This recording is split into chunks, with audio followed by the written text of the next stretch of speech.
and welcome to your weekly podcast from Freestyle Media in partnership with the Magic 5. So, backed by popular demand, and rightly so, is strength and conditioning coach Nathan Oxford. So thanks for jumping back on the podcast, Nathan. Well, I'm almost as popular as Beth. I don't know how many times she's rocked up on the podcast, but I must be close now, surely. I think you've got a few to catch Beth and Kat. You're going to have to put one hell of a stint in, I think, to get. But they are great. You know, they've got a number of regulars, haven't you? So they're all good to listen to. But thanks for having me back. No, you're welcome. It's nice to have a pool of people that, you know, like to jump on regularly and then kind of occasionally pull somebody new. I feel like it's a nice mix, and you're absolutely one of those people that it's great to call on. You know, you've got the knowledge, you've got the obviously from the strength and conditioning point of view, but also from a swimming point of view, having been a swimmer yourself. So it feels like it's a perfect marriage, really. But the first thing to ask actually is, I know you've just recently moved house. So, I mean, how did all that go? And are you starting to feel settled now in your new life up north?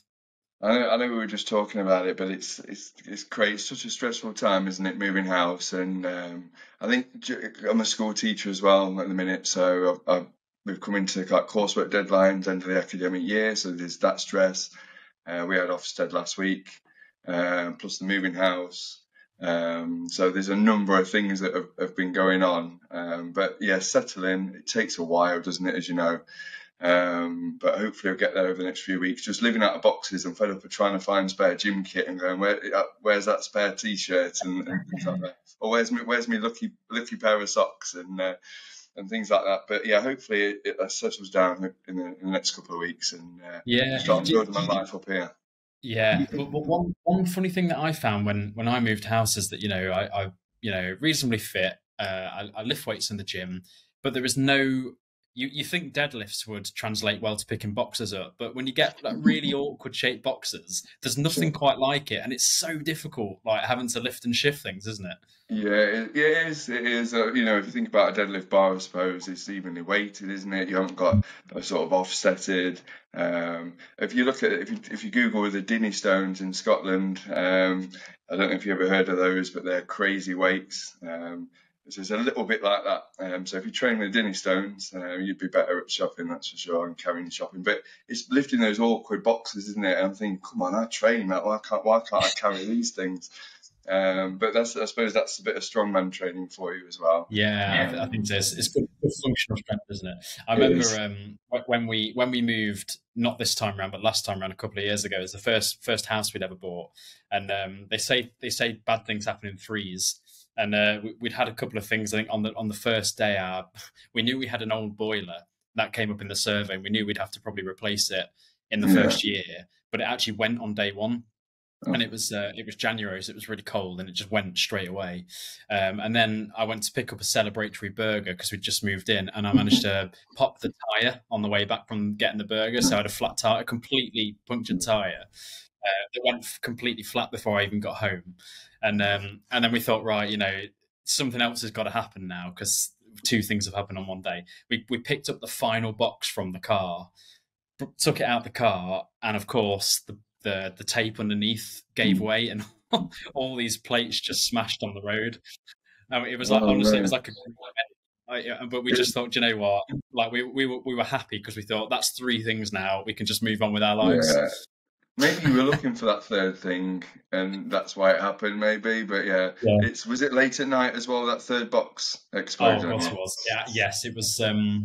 Well, it was dark, or I suppose it was winter, so it was definitely in the evening. But yet, we used to live on a main road, so dropping plates in the middle of the road is not ideal. That's a nightmare. But yeah, hopefully you settle soon. And as I was saying to you earlier, this is probably the only bit of the screen that you can see that's not full of boxes and and random bits of kit just floating around. So I've strategically placed the camera, unless people are just listening to it, obviously, that at least it looks okay. Yeah, no, well, it looks absolutely fine from my point of view. And the other update to give, of course, is you mentioned you're a school teacher, but things are shifting for you a little bit in the new academic year, and you're actually going to be working in a gym one day a week. Yeah, so I've been looking for a gym for a long while. It was whether I finish teaching altogether and then jump into S&C full time, but I think that's a huge risk, and I think especially in a new area. So I think it's about building up a new life first, and getting not a reputation, but building up clients on a part-time basis. But yeah, I found a gym locally just on Fridays, so that would be good. That will start in the school holidays, sort of start of August. Which is exciting. It's sort of the start of the ladder up here. Of course, I'll carry on my online things as well, which will run alongside the one-to-one PTs. But yeah, I'm really looking forward to it. It's scary because it's a new area. It's a new gym. People won't know me, and then I think, okay, is one day enough? Maybe I need to train there as well. But no, I'm excited for it. It's lots of change, which makes me a little bit nervous. But you have to have confidence in your own ability, faith that everything will work out, and just go for it. Like a lot of things in life, and you have to, I'm a big believer in everything will work out. So I'm just holding on to that everything will work out and it'll be fine. So no, I'm excited for it. Yeah, and you're not exactly making silly decisions; you're making smart decisions. So I'm sure everything will work out just fine. Also worth noting, just before we start with questions, is we're recording this sort of early to mid-July, and it's not going to go out right until the end of July. We are going to be running a competition for somebody to win the chance to have a one-to-one PT session with you in the gym. So I'm not sure at this stage whether the competition will have gone out yet or not. If it has, then great. I hope I hope it's going well for you all. If not, just so you know, it's coming. And then that competition prize will take effect from August, and you'll actually have a whole year to kind of use it. So hopefully it works out well for everybody, but lots more details to come on that if they've not already come out already. So the purpose of this episode is to run a Q&A. So I put a message on the Facebook group asking for people's questions, and that's exactly what we've had. And I've chucked in a few questions of my own as well. So let's make a start. So Peter Garland has the first question, and it is, what are the best exercises to improve your reaction times in the gym? I think what he means here is reaction times in obviously going off the block. So reaction times in terms of swimming, but in the gym itself, what can you do to improve your reaction times? Yeah, I suppose there's a couple of ways to look at this, isn't there? So reaction time would be you reacting to an external source. So obviously in this case, a buzzer, or it could be a light, for example. But often, obviously, the swimming measurement is your reaction off the block and the time it then takes for your body mechanics to move off the block. So not only have you got to react to that external, but you have to then move off the block. There's a lot of research been done on reaction times. SwimSwam website, I've got a really good article on that sort of summarises a lot of data on reaction times, and they looked at data from 2011 onwards at World Championships and did a mean average, and it was 0.79 was an average of reaction time from the block. My view, and lots of people are going to have different views on reaction time. My view of reaction time is, one, do we know what your current reaction time is? Because maybe you're already at 0.8, maybe you're at 0.9, and then you think, okay, so if I'm already at that level, is it worth my time trying to knock off 0.0 whatever it's going to be? Yeah.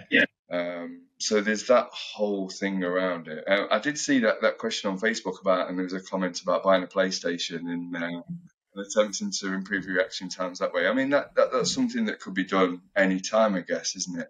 And there's lots of ways of making that fun, but I think my view of that would be not reacting to the external source as much on land, but trying to put that into swim training as well.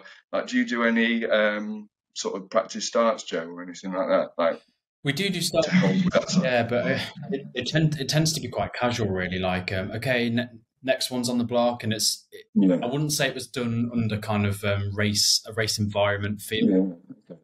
Yeah. So if you like, and that's really common, isn't it? Like, next one, ready, go, or it might not even be a ready, go. It might just be to practice your starts.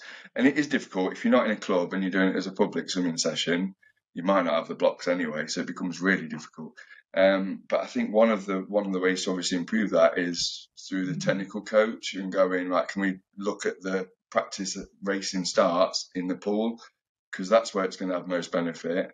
And actually practicing not under race conditions, but the take your marks, the whole environment of surrounding that to help improve really specific reaction times. So I think that would be one way of looking at it. Again, it's looking at, and it's really difficult to measure what is your current reaction time. That is obviously really difficult to measure without kit. And then you've got things where you are reacting to a time, but you can then work on power in the gym to get off the box. So power is how quick can we use that force over the shortest period of time. So if we can improve power in the gym, both bilaterally and unilaterally, so split stance RDLs, remaining deadlifts, so, you know, that kind of movement through a structured gym program, that can also have a positive effect. But it's not just the gym stuff, is it? You know, it's like, have you slept well? Have you been drinking enough? And all these other things that can affect reaction time. So I suppose there's, even though it's a really short question in terms of how can I improve reaction times, there's so many things that can go into it. But it's about being as specific as possible and being fun with it. But I wouldn't spend a lot of time just trying to react to an external sound other than in the pool.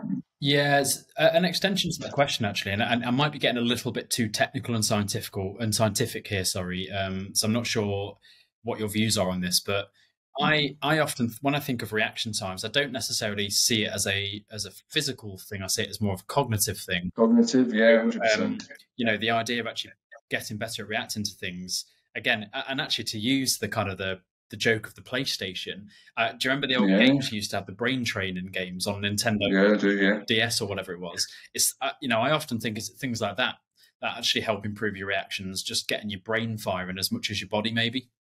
Yeah, I think there's obviously a place for it, and I think it depends how much time you have. Everybody's really busy, work, family, and I think that might be part of your process anyway, that you play certain games or you've got time to dedicate to that.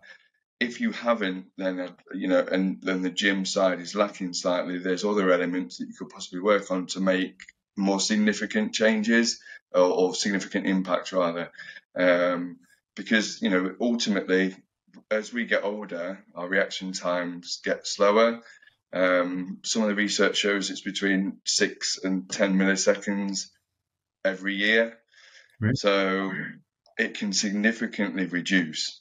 Which is kind of scary, but I suppose just training stop that decline possibly. It's not something I've researched in terms of the effects of that, but reaction time for me would be one, looking at trying to make it specific in the pool, practice your starts, but then getting somebody to do the take your marks and so on. And making it race specific, but then looking at power in the gym. So that would be, I think, something that I'd work on. I'm glad you answered that, because we can see now why I'm not a coach, because I've just recommended that everybody plays brain training on Nintendo DS. So, do you know, I'm well up for that. Let's let's add it in. We're looking at everyone up in the stands with the Game Boys out for the race. Yeah, but you're right though. It is cognitive as well, isn't it? It's all these things that encompass a good reaction time. And if we can train all these things together, it takes time, doesn't it? And you've got to think, is that point of a second for a sprinter, 100%? For 50-meter sprint, that reaction time is key. If we can get milliseconds. If we're talking a 1500 swimmer or an open water swimmer, is it that important, or are we best looking at, I don't know, some sort of capacity work instead, or we're looking at stability work instead? So I suppose it's looking at the whole aims, isn't it, and then individualising that. If that gives you something to go on. Absolutely, yes. And I think what's interesting is that answer, and as probably the answers that you'll give for a lot of these questions, a lot of it does come down to measurement, doesn't it? In terms of actually tracking progress and seeing so important in various ways. It's because otherwise you never really know whether you're improving or not, and you could be spinning your wheels and actually not improving. So I suppose measurements are interesting. But the next question here is from Peter again. It's what do you recommend as the perfect percentage of cardio workout and weights? So again, I think what he's saying here is swimming, and maybe other sports like going for a run or something like that, and then actually time in the gym. And again, we know that there's caveats here, because you might be a big, powerful sprinter, or you might be a 1500 meter swimmer. So there are obviously different things here, but what would you say, Nathan? And you're a strength and conditioning coach, so you'll probably advocate, I guess, for some land training. Do you know, I've never put a percentage on it, because I think I think it's difficult to do that as a generic, and there's a number of reasons for that. I think that everybody swims a different amount of times per week, and I suppose it doesn't really matter on times, it's more of the volume you're doing and the intensity. So if you're getting all of your capacity work and you're training all the different energy systems that are needed for the sport within the training, then I wouldn't touch any sort of cardio outside of the pool. I've worked with a couple of master swimmers where currently life's just too busy and they can't get into the pool, or it's not accessible when they need it to be. So you can add capacity work into the gym. And there's obviously, some of the classes are great, but you want to train for the sport, and obviously to be in the pool the most you can is brilliant. So if that's not possible, you can do some bike work. Obviously, rowing's great, but rowing's harder. And I did some rowing a couple of weeks ago and fell off the seat, which was really embarrassing. So you can do things like that, whether it's steady state or interval. But the problem is with interval training, you're then going to increase the amount of fatigue within that session. So then that brings you on to, and you can see how it all fits together. Then it's like, okay, am I going to recover then from my next training session, which is in the pool? Because that's key. So it's okay adding capacity work and extra cardio sessions or fitness work or classes into your sort of schedule, which is great. But if it impacts the pool work, then that then has a detrimental effect. Because for me, and a lot of people, recovery is more than 50% of that process. And it's something a lot of people don't take seriously. You've got to recover, because if not, you can't train hard and those kind of things. So I think in terms of capacity work, it all depends on somebody's session, I guess.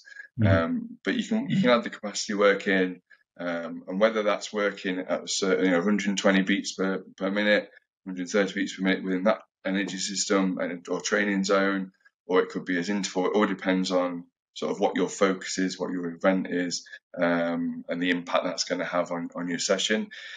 So the rest of it would then be sort of resistance work, mobility work, which is obviously as important. But it could just be active recovery, couldn't it? It could just be sit on the bike, active recovery, go for a walk, active recovery, and so on. So I wouldn't do it as a split. If you've got extra time, get in the pool. I'll look at it that way. Yeah, no, I think that's a fair point. I think Peter actually put in the comments that he's 69, so I'm going to guess that Peter's retired as well, which again probably changes things, doesn't it? Because you've got, A, more time to give, but B, you don't necessarily have the stress of work. So again, you're probably recovering a lot better as well, and not having all of that stuff going on in your life. So again, I can imagine it's very individualized, isn't it, depending on your style and environment. Yeah, of course it is. And I think that because the S&C stuff is secondary to the swim, because that has to be the most important and key thing, it has to be individualized because there's so many different variables, for all ages, all abilities of swimmer. Everyone's got a different lifestyle. But yeah, obviously, I don't know Peter, but if he's, if he's retired, I wish I was retired. I wish I had more time, that's for sure. But yeah, it's a case of looking at the training plan and going, right, where can we add that work in? And if he's looking at a split, I'd go, right, make sure you've got that capacity working, make sure you're training across the energy systems throughout the week, and you've got your S&C nailed in. And for Peter, it's looking at, is he stable in positioning? So that would be the first basis. Is he stable in different range of motion, different movements, and then looking at sort of base strength, endurance, and progressing movements on that way. Again, it is individualized, but it's a balance of everything, isn't it? No, absolutely, completely agree with everything you just said there. And so the next question, Martin West, he asks, primarily due to lack of pool time, what are the best exercises to get endurance and strength in the upper body? He refers to wrists and forearms to hold the catch, chest, back and shoulders, and lats, etc. So essentially, what are the best exercises to help get that strength in the upper body when it comes to to try and swim as fast as you can, because you might not have a lot of pool time. Yeah, so I suppose this might be where some capacity, ignoring resistance work, this might be where some capacity work comes in. So it might be looking at the bike and the rower, for example, and doing some work on that. But outside of that, to improve strength, I think before you look at any sort of strength, you've got to be stable, because that's where we get injured. So having stable shoulders, making sure you've got good core, having sort of that foundation laid first before you then go, right, I need to do some strength work. And strength work isn't about lifting as heavy as you can. It's about that progressive overload over time. So a typical testing battery for swimming upper body would be pull-ups, but not everybody can do pull-ups, so that might be like a lat pull down, that kind of a movement, or it could be assisted pull-ups. Excuse me, with bands, so just to ease that movement, I guess. So pull-ups are good, and like as we said on a previous question, just monitoring that progress. So where's your starting point? Okay, I can't do any pull-ups, for example, and then okay, how am I going to achieve my first one? And what does the regression of a pull-up look like, and then building it up from there. So pull-ups are a good one. Bench press is your typical upper body strength indicator, but I'd never look at one rep maxes, especially for swimmers. There's a lot of issues with shoulders, which is the most common. I think we spoke before about one of the most common injuries. It's a non-weight bearing sport, but shoulders are obviously the big one. So looking after the shoulders, if we're doing bench press, making sure the elbows are tucked in, not right next to the body, but are not flaring out. So those are sort of two upper body strength testing batteries. Lower body, we've got sort of squats, we can do lunges. So we're looking at both bilateral and unilateral movements. So they're two. I'd also look at things like what's our starting position for a squat jump, so how high can we jump, and counter movement jumps, because they're an indicator of how much you can use that power. So it might be you can squat really high, not high in position, but you can load up the bar, or it might be for a deadlift, but you can't jump. So there's obviously an issue with power there, or an energy leak somewhere. So it's looking at those. You can use, if you lie on your front, look at about 1% of your body weight, holding a dumbbell out to the side. How long can you hold that for? Hamstring bridges are really good. So metronome, putting it every 60 beats, maybe every second, then wouldn't it? I had to think then. So be every second. So setting that to 60, so be every 1 second. So an up and down movement on that. So there's a number of testing batteries and then monitoring your progress. If we're looking at strength endurance, we want 12 reps or more. Obviously that'll be a lighter weight. And then sort of strength work would be 5 reps, 6 reps, 3 sets of either of those. But obviously what you don't want to do is go from going, right, I'm doing 12 reps, the weight's really light, and I'm going to go really heavy and just lift 5 reps of something. So it's a continuous sort of progression, that progressive overload. And I think they're sort of the main staples of movement. So squat, hinge, horizontal push, horizontal pulling, vertical push, vertical pulling. So rows in there as well. So if you sort of stick around that as a program basis, but going back to the individualization things, you've got to make sure we're stable, we're injury free, and just adjusting things if not, and don't be scared of regressing.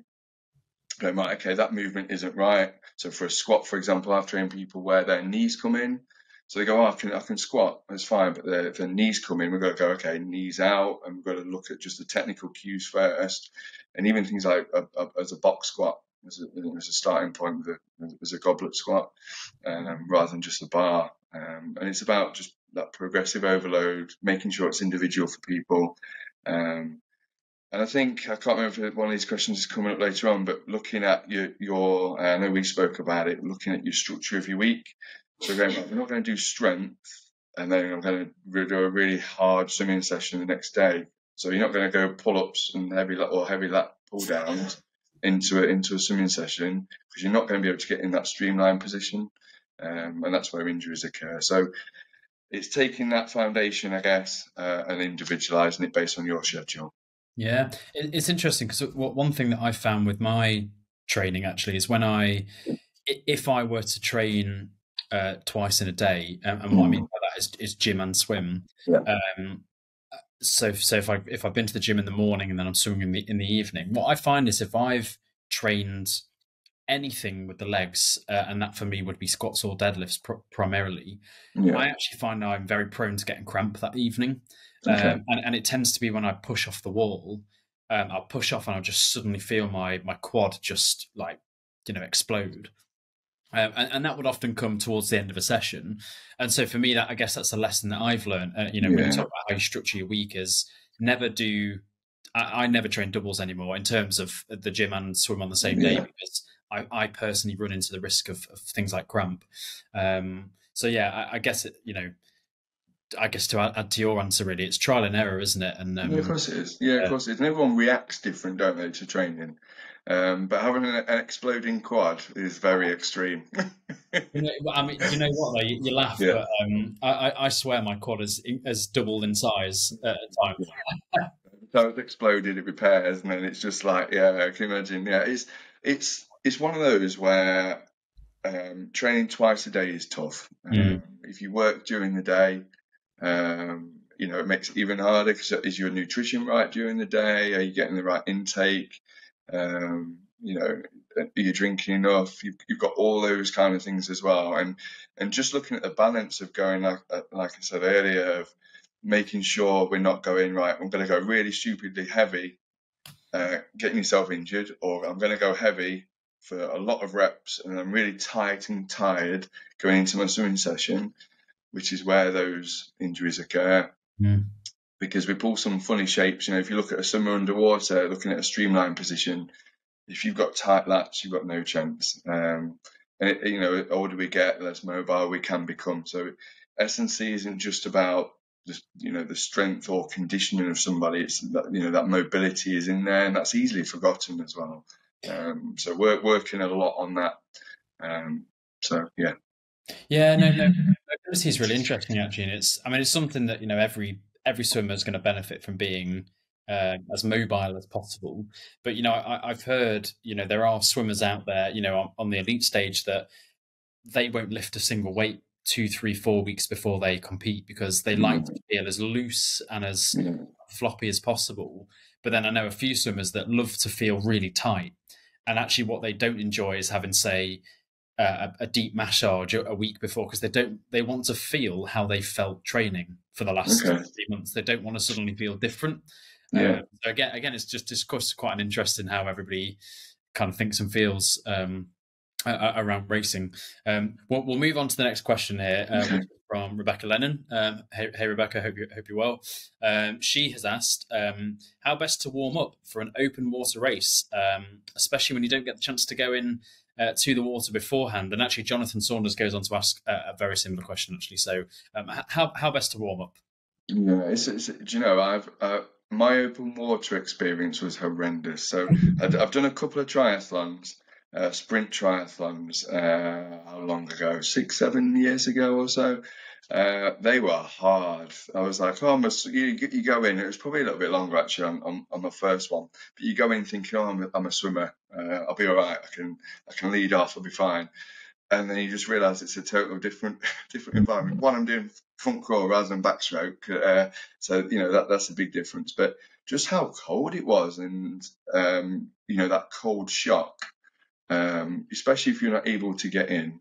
The two that I did, there was an area where you could get in, acclimatise to the environment, so you don't get that cold water shock. But even I was getting in, even just going to Ponsford or Sheffield, I was like, oh God, it's freezing. So open water was a big shock, and it just takes your breath away, and you can't breathe, and I'd never experienced that before. So you want to try and acclimatise to that environment. And I'm surprised at some of the events then that there's not an area where you can go in, get that feeling of the water. And if that isn't available, I know everybody's in the same boat, but that's obviously a big risk, isn't it? Health and safety risk for going into that cold water shock. So it's how to limit that. And I guess that you know, have you ever used one of these ice baths? I'm useless with them. So I haven't. No, they're all the rage now, aren't they? I mean, I've Yeah, experienced things like cold showers and stuff like that, but I've never used yeah. an ice bath. Yeah, no, and it's people say they get used to that feeling, and I guess is there a way? And this isn't something I've looked at. It's just me thinking out loud. Is there a way of experiencing that outside or before competition? So when you go to it, you know what you know how to react, or some tactics to maybe reduce that cold water shock. But other than that, from an S&C point of view, it's how you would normally in preparing, through the ramp method or RMAP method of going through, right, we need to raise the heart rate, raise the body temperature, go through mobility and activation exercise, and then through to priming. So it's those movements and that sort of fundamental warm up, I guess, that should be key, that is easily missed, especially at a competition, whether that's in pool or open water. But it's trying to get into that pool, isn't it? Into the lake or sea or whatever it's going to be, just to acclimatise. But you must do that RMAP or something before. So remember, it's about raising the heart rate. So it could be high knee raises, something like that, just to get the heart rate going. But you could couple them up together with something else. So it could be sort of dynamic hamstring stretches on your back, bringing your leg up and then curling over your sort of knee, I guess. So keeping the movements dynamic, never static. And then mobility, so thoracic rotations, obviously for open water freestyle swimming or any freestyle swimming, because you've got that rotation, and just working down the body, making sure you mobilise and activate. And then into priming. So priming could be sprints on the spot, it could be squat jumps. I know what those events are like. They're really cramped, aren't they? They get loads of people all together. So it's having the space when they're lining you all up, or whatever the environment is, but it's trying to get the body prepared and the mind prepared of what's going to happen, and maybe trying to get yourself ready for what that pool's going to. I keep calling it a pool. What open water is going to feel like beforehand. Yeah. Difficult. That's something that I can definitely relate to, because I've done a few triathlons myself, and I haven't done a lot of open water swimming generally, but that's always the biggest thing for me, is the shock of the temperature. Yeah, it is different. Yeah, it is. The funny story. The first triathlon I ever did was actually the London Triathlon, and did it with some work colleagues. And I didn't want to buy a road bike because I'd never done triathlon before, never really cycled before, to be honest. And I thought, I don't want to go and pay hundreds of quid if I don't actually end up enjoying it, or if it's the only triathlon I ever do. So I had basically a hybrid bike. I thought, I'll just use that, who cares? And so how they did it is they did it in waves of about 200 people. And I was actually in the same wave as Mel C from the Spice Girls, would you believe? But I actually managed to come out first on the swim from my wave, and then got on my, hybrid bike. And it was like every 5 seconds, somebody just cycled past me, like to the point where, like, old women were walking past me. And in the end, I think of about 200 wave, I reckon about 180 people overtook me on the bike. I know it's demoralising as well, isn't it? Where you're like, I reckon I can beat that story. Similar. So I did. It was one in Matlock. Now I like swimmers. They say swimmers can't run. So if there's people out there that can run, you're a far better person than me. I can't run at all. So my running capacity and running skills are really poor. And I thought, okay, it'll be fine. It's a 400-meter swim. I can't remember what the bike was, and it was a 5K run to finish. But Matlock's really hilly, if you know it. So I turned up thinking I'll be fine. So it was a pool swim. So it was 400 meters, short course. I was like, brilliant. But they structured it where, like, for me, I knew I wasn't going to win the overall thing. I know I'd be good at the swimming, but I'd be pretty useless on the other two. But they structured it as the fastest swimmer went last. So they had like waves. So the slowest swimmers all went first, even if they were really good cyclists and runners, and the fastest swimmers went last. I don't really know why they did it, because what happened was there were 6 of us in the last wave, went out. So I was something like 4:15. I went for the 400. So it felt, yeah. Well, I had to get the timing because I thought if I've got to try and push this a little bit. So I did 4:15. Finished the swim, got out, and I was like, right, I've got to try and transition into the bike here. I was useless. So the people that I beat on the swim, the 4 or 5 of them, all went. They'd gone.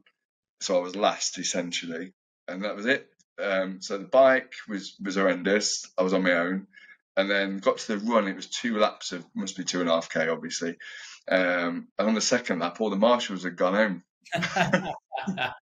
That's slow. And then you got the clap coming in at the end. So that was the last one. Was that the last one I did? So yeah, it was embarrassing. The swim was good. I was really happy with the swim. But yes, went off on a tangent then. Sorry. No, it's fine. And yeah, again, without risking sort of going too off piece here, I always find that really strange that the fastest swimmer goes last, because when I've gone in a wave, I think it's a great advantage being a good swimmer, because you can actually get away from the scrum, because that is exactly what it's like. It's like a scrum when I first start swimming, but I've always managed to just immediately get away from that. Whereas if you're fast and you're at the back, you end up just swimming into the scrum, and I just don't really understand the point of that. It feels like a strange one. But let's move on to the next question, which is from Jonathan Saunders. So hopefully we've answered your question, Jonathan, and Rebecca, about warming up for open water races. But the other question from Jonathan is the best exercises to improve core strength at home. So not in a gym. So you want to improve your core strength. You know, you're in your spare room. Give us some exercises that we can do. Yeah, so I suppose there's so many core exercises out there, isn't there? But let's try and keep them specific and give a list of what people can do. So British Swimming with youth and junior swimmers look at do a side plank test. So they start off with side plank. They do a maximum of 2 minutes. So when you do a side plank, there's some common errors. So people could go, I can do a side plank for a minute and a half, but you've got to make sure that they're looking up the body. You've got ankle, hip, shoulder, head, all in a straight line. What you'll find is their hips go backwards and their shoulder rounds forwards slightly. At that point, stop, and that's your time. So you want to test both sides. So that would be one way of starting out. And put your spare hand on the shoulder. So side plank obviously is a way of measuring. If we're linking it into sort of governing body protocols, but we've got obviously loads of other movements. So we could do dead bugs. I'd like to demonstrate a dead bug, but I can't because there's loads of boxes around. So common issues with dead bugs, people are going to have to Google these names, aren't they? But a dead bug, make sure that bottom of the back stays stuck to the floor. So it could be, if you're working with somebody, if you're at home, could be a partner, could be a child, whoever, get a red band, almost like balloon material, get a band and put it underneath your back and get somebody to hold tension on it, because if that back rises up, that band's going to come out. So it's one way of really ensuring that back's nailed to the floor. Sort of regression of that would be dead bug with sort of legs or arms only. Top end, you'd be looking at like weighted, med ball, banded work, that kind of thing. You also want to look at sort of rotation or anti-rotation exercises. Pallof holds are really good. So you want from the side, hold it out at the front, make sure the arms don't sag down. You can do Pallof presses. You can do Pallof press to overhead. So you can keep doing that kind of movement. Although those that are listening haven't just seen me do that. So so sort of Pallof press, that kind of movement. But it's about ensuring you've got core control as well. So if you link that into sort of, if we go back to streamlining, we did a swimming camp 2 weeks ago. It was with Swim England youth at Derby, and it was really good workshop. And we did some streamlining holding positions. So it sounds really simple. It was holding a streamlined position on the floor for 30 seconds. Would that be on your back or on your front? Your front. So it's holding that position, forehead on the floor, arms locked in, exactly how you would off a wall. but ensuring, and you, I suppose, either record it yourself or get somebody to give you some feedback of ensuring you've got no lumbar spine. So bottom of your back, make sure you've got no lumbar spine curve. Because what people do to get in that streamlined position, they compromise sort of this positioning. So it's ensuring you've got good control of core and positioning that you want to do, because obviously that's going to increase the drag. So it's about having that core control throughout. So there's a few exercises there that you can do. Dead bugs, we can do Pallof presses, anti-rotation, rotation, flexion, extension. So we can do a number of different core exercises. We do leg raises, again, 30 seconds on, 15 seconds off. You can do them as double, you can do them as single. Don't put your hands underneath your hips to cheat, just out by the side.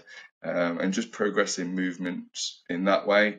You can do, if you've got a stability ball, they're relatively cheap to buy. You can do rotation, so just where your shoulder blades are onto the ball, almost like a sit-up position, I guess, but a bit higher up, and just do rotations, just really controlled. So having that stability and core control throughout, it'd be a good starting point. So there's a number there that people can work on. Excellent. Thank you very much. So I've got a question for you now, which is power versus strength endurance. A, which is better for swimming, and B, can you actually explain the difference between the two? I think you did kind of touch on it earlier on in an answer, actually, but just outline what the difference between power versus strength endurance is, and what do you think is better for swimming? Yeah, I think, well, which one do I answer first? Right, we'll do a definition of them first. So obviously strength endurance. If we look at strength, it's how much can you lift or push or pull, is that movement of an object. Endurance is obviously how long can you do that for over a prolonged period of time. When you're training strength endurance, we're looking at 12 reps plus.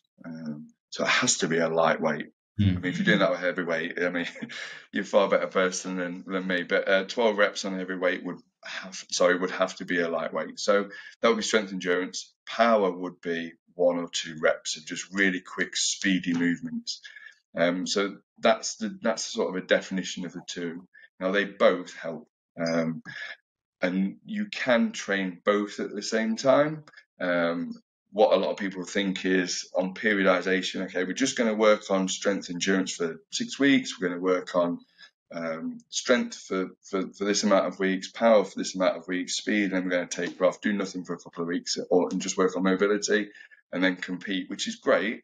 But you also want to think about, okay, if I'm going to work strength at the start, do I also need to work power alongside it? Probably yes, and it all depends of you as an individual and what your event is. But you want to be working on different sort of training types as your annual plan goes through. So you'll be looking at so beginning of the year, or when you've not got a lot of competitions on, basic strength, make sure you've got mobility, make sure form's good, obvious reasons, strength endurance, but then that would move into a power phase. But I would also work a power phase throughout as well. But it doesn't just have to be 1 or 2 reps. We could be talking a few more reps, but with fast movement. So kettlebell swings could be one example. So you can work both at the same time, but as you approach competition, it's speed and power, taper off. And as you said earlier, a lot of swimmers don't do anything for a couple of weeks before. In elite swimming, it is 2 weeks, so 2 weeks out. The resistance work drops off. A few weeks before that, the accessory movements drop off. So you just do the main key movements, whether that's squats and squat jumps together, and that's it.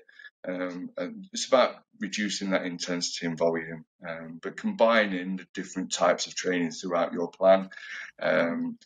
So, if you look at the force curve, it's about making sure you don't just focus on one element. If you work on power all the time, you're only going to be able to exert a certain amount of force. So at some point, you've got to work on strength. But again, it's all individual, isn't it? Yeah, no, it's a good answer. The final question then is, exercise is always good. So, any form of exercise is great. But some exercises, and I'm talking strength exercise here in the gym, sort of moving weight, some don't necessarily translate to swimming faster. So I guess really, could you give us a list of exercises that, if our only focus here is to improve our speed in the water, can you almost give us a list of a list of exercises or types of exercises that basically just aren't really worth wasting our time with? Because so the one that I think of here is like bicep curls. Yeah. I could do them all day long. I could look great in Ibiza, but am I going to swim 50 freestyle faster because I've got big biceps? Yeah, do you know, I think a lot of the movements you can still relate to a particular sport because of you can see a need for it. So, for example, you might go, okay, let's think of a machine rather than a free weight exercise. Let's think of a machine, a chest press machine, for example. Do I need that to swim quick? But for an individual, they might need that to start off because they haven't got the stability there. Adductor and abductor machines, well, we could link that into breaststroke swimming for the same reason. So, off the top of my head, I think bicep curls I'd cut out, and it's looking at time, I suppose. If we approach it from that point of view, is how long is your session? What are the movements that are going to have biggest impact? And focusing it on that way rather than trying to cram in every single thing you can think of. But we could list a number of exercises and go, oh, maybe that doesn't work, but there's always a place for it for somebody. So I wouldn't want to go, right, don't do that, because it has to be individualized. But I think bicep curls would be one, because even for as a stabilizer muscle in particular movements, it would still be worked on like a pull down, for example. Close grip pull down would still work that muscle. We're just not isolating it. And I think looking at it of how much time have you got? What should the structure of that look like? Okay, can we do what? Have we got enough lower body? What squats look like? If somebody can't squat, we're going to need to regress it to a particular movement. If we've got an advanced lifter that can squat, then we're not going to do sort of maybe a light goblet squat, for example. We're probably not going to put that in because we can do other movements and other variations. So I think it's a hard question to answer, because I could probably sit here and go, right, it might on first thought, maybe not that movement. Actually thinking about it, we could link it in this way. So I think it's all very individual. But you can keep doing your bicep curls if you want to. For Ibiza, that's it's one of those ones where I know we spoke earlier about linking in what you should do against what somebody wants to do, and I think there has to be. I'm going to just use the word negotiation. There's a different word for it, but there has to be that kind of thing, because if I say to you, right, you're not doing bicep curls anymore, we're going to cut them completely out, but you really enjoy bicep curls maybe, then that's something we could look at and go really light on them. We could change the way it works. I don't know. So trying to link in and getting buy-in that way from an athlete, that could be one way in, I guess. Yeah, no, that's brilliant. Well, I think that's covered everything on this occasion. I'm sure we'll come back to another one of these in the future sometime. So thank you guys for your questions. Hope this was helpful for you all. For those of you who haven't listened to a podcast yet with Nathan, you can follow Nathan on Instagram. His company is Oxalt. Is it just Oxalt the handle, or is it Oxalt? There's an underscore UK at the end. Yeah. At one point, I'll be international, Joe. That's what. That's the reason. So. Well, we certainly hope so. We certainly hope so. But thank you very much for your time. Always. No, thank you, Joe. It's always a pleasure to come on. Again, if anyone's got any questions regarding S&C, if they drop Joe a message, Joe can send it to me, or put it on the Facebook group. I'm more than happy to reply on there. Thank you. Brilliant. Thanks.